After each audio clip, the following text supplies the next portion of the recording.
Salut à tous, bienvenue sur Geeko World. Alors aujourd'hui dans ce premier épisode de Manga Réaction, on va parler de mon gros coup de cœur côté lecture manga du mois d'octobre. Il s'agit tout simplement du tome 4 de The Promised Neverland, sorti chez Kazé.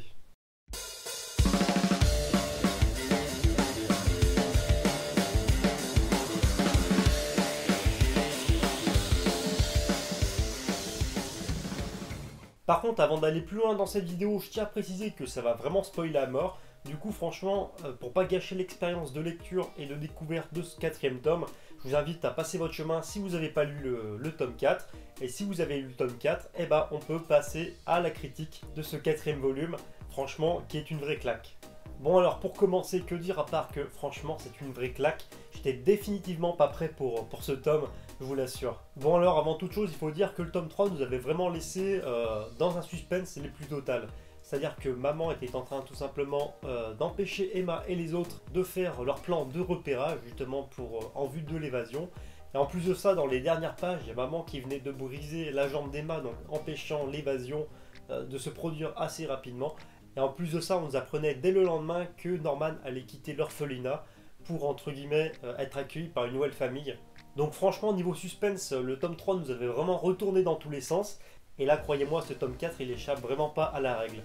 Et en fait, ce que j'ai le plus apprécié dans ce quatrième tome de The Promised Neverland, c'est tout simplement la tension vraiment constante qu'il y a du début à la fin et les divers retournements de situation. D'ailleurs, ce tome, on pourra facilement le diviser en deux parties. Donc la première partie consacrée au destin qui attend tout simplement Norman. On ne sait pas trop comment ça va se passer. Et ensuite, la deuxième partie qui est en fait tout simplement l'évasion qui commence enfin et de façon assez brutale, on va dire. Alors concernant la partie sur le personnage de Norman, on va dire que c'est la partie franchement sûrement la plus dure psychologiquement, que ça soit par exemple pour les personnages ou alors vraiment éprouvant pour le lecteur, parce qu'on sait vraiment pas à quoi s'attendre. Tout simplement parce que dans un premier temps on voit très clairement que Norman il est définitivement pas prêt justement au destin qu'il attend, donc c'est-à-dire à mourir. Ensuite on pense qu'il fait volte-face justement de sa situation et que finalement il s'est résigné et qu'il dit bon ok c'est pas grave je vais mourir mais c'est comme ça. Ensuite, après, il y a Emma et Ray qui arrivent justement à le convaincre. Et là, à ce moment-là, l'histoire semble prendre une autre direction. On se dit, bon, ok, ils ont trouvé une solution, Norman est sauvé. Et au final, au dernier moment, on apprend tout simplement que Norman a décidé de se sacrifier, alors qu'on pensait que son destin était tout simplement, entre guillemets, décellé et que le personnage allait vivre. Donc au final, niveau scénario, pour l'instant, dans le tome, on nous indique que Norman est définitivement mort. C'est-à-dire qu'une fois qu'il est rentré dans la pièce, il a l'air assez surpris et on n'entend plus du tout parler de lui. Mais par contre, concernant justement ce petit point, donc la mort de Norman, je pars du principe que ça soit dans un manga ou dans une série, si on voit pas le corps, c'est que le personnage n'est pas mort. C'est souvent un procédé qui est utilisé dans Game of Thrones et dans d'autres grosses séries par exemple. Et je pense que les auteurs là suivent à peu près la même idée en termes de scénario. Donc voilà, après le départ du coup de Norman, entre guillemets, on nous présente du coup les personnages d'Emma et de Ray qui sont pourtant les personnages principaux, abattus d'un point de vue psychologique. Et en fait, maman essaye de profiter au mieux justement de cette faiblesse pour tout simplement essayer de mettre Emma dans sa poche et essayer de lui faire une proposition qui est tout simplement de devenir maman à son tour, donc enfanter et ensuite pouvoir être sûr d'atteindre l'âge adulte. Et franchement, cette partie est plutôt bien amenée parce que c'est une partie de transition entre la partie 1 et la deuxième partie, donc c'est-à-dire l'évasion. Et on sent vraiment que les personnages sont torturés, sont partagés. Et puis d'ailleurs, nous, en tant que lecteurs, on a un peu perdu au milieu de tout ça. On ne sait pas trop dans quelle direction l'histoire va être emmenée, même si dans le fond, on s'en doute quand même. Donc pendant cette petite période, il y a une ellipse de 2 mois en fait dans le manga qui se passe assez rapidement. Et tout au long de cette petite partie, on se demande vraiment si Ray et Emma n'ont pas lâché prise. Jusqu'à arriver dans les dernières pages d'un chapitre où à ce moment tout simplement il y a Ray qui pose une question à Emma pour voir si elle a vraiment tout lâché, tout abandonné. Et là le sourire d'Emma veut tout dire, elle est hyper significatif, hyper déterminé. Et bien sûr elle est super significatif aussi pour le lecteur qui comprend que en fait les personnages n'ont absolument rien lâché. Et ensuite, à partir de ce moment-là, donc ces fameuses doubles pages, entre guillemets, je ne me rappelle plus si c'est exactement des doubles pages, mais en tout cas, à partir de ce point précis, tout s'accélère dans le manga et le scénario s'emballe un petit peu, et franchement, pour notre plus grand plaisir. Donc, c'est-à-dire que Emma propose de s'évader dès le lendemain après-midi, ce à quoi Ray lui répond tout simplement qu'il faut le faire immédiatement, tout de suite, justement pour prendre au dépourvu maman. Et en fait, Ray a un plan qui est tout simplement de se suicider par le feu.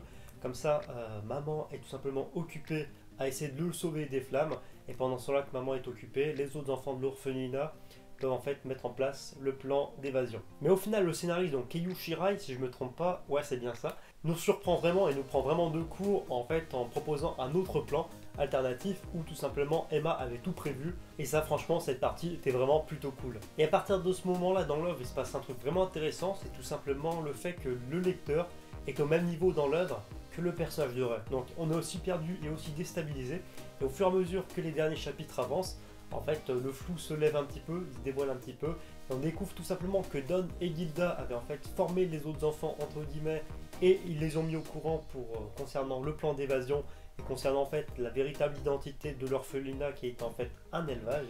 Et pendant ce temps, il y a maman du coup qui essaye d'éteindre les flammes, et elle sait pertinemment que les enfants sont en train de s'évader et que leur plan pour le coup est plutôt une réussite. En tout cas voilà, pour moi cette partie c'était vraiment la plus intéressante du tome 4, parce que c'était vraiment, comment dire, poignant de découvrir en fait le dénouement final de ce tome sans pour autant trop comprendre ce qui se passe, et là franchement c'était assez fort je trouve niveau scénaristique.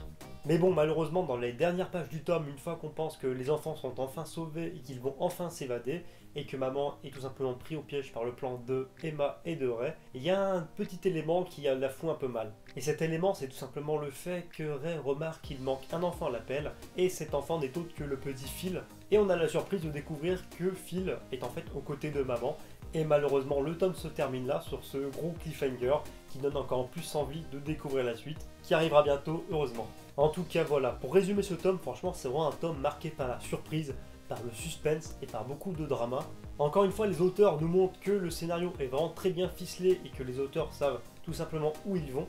Et concernant la suite, j'ai beaucoup d'attentes, tout simplement parce que pour moi le tome 5 sera tout simplement, comment dire, un tome charnière, c'est-à-dire un tome qui va servir de pivot pour la suite.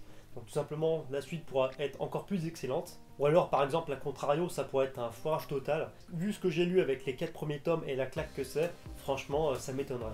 Alors sinon, autrement, concernant les dessins, donc c'est-à-dire d'un point de vue purement graphique, bah franchement, les dessins sont toujours aussi bons. Les scènes avec les enfants sont toujours aussi rondes au niveau du trait, toujours aussi bien mises en scène. Et les scènes dramatiques sont toujours vraiment bien dessinées de façon assez sombre, qui permet justement de trancher entre les moments assez, comment dire, tranches de vie, de ce qui se passe dans l'œuvre, et les moments les plus forts qui sont vraiment accentués par des dessins super sombres.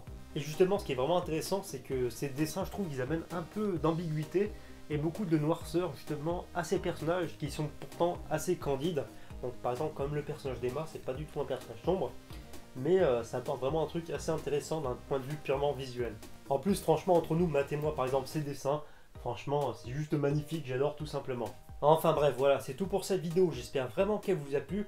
Donc je sais pas encore à quoi m'attendre par rapport à ce premier format de manga réaction, sachant que le but c'est simplement de vous parler en live, en face cam, d'une façon assez simpliste des œuvres et de mon avis que j'ai par rapport à certaines œuvres, comme par exemple là en l'occurrence le tome 4 de The Promised Neverland. En tout cas, si ce nouveau format vidéo vous a plu ou que le concept vous plaît, n'hésitez pas donc à me le faire savoir dans les commentaires.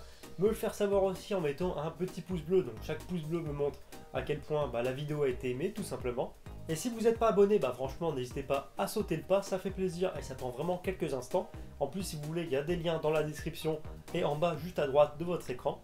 N'hésitez pas à me dire ce que vous avez pensé de ce tome, et sur ce je vous dis à bientôt pour une prochaine vidéo.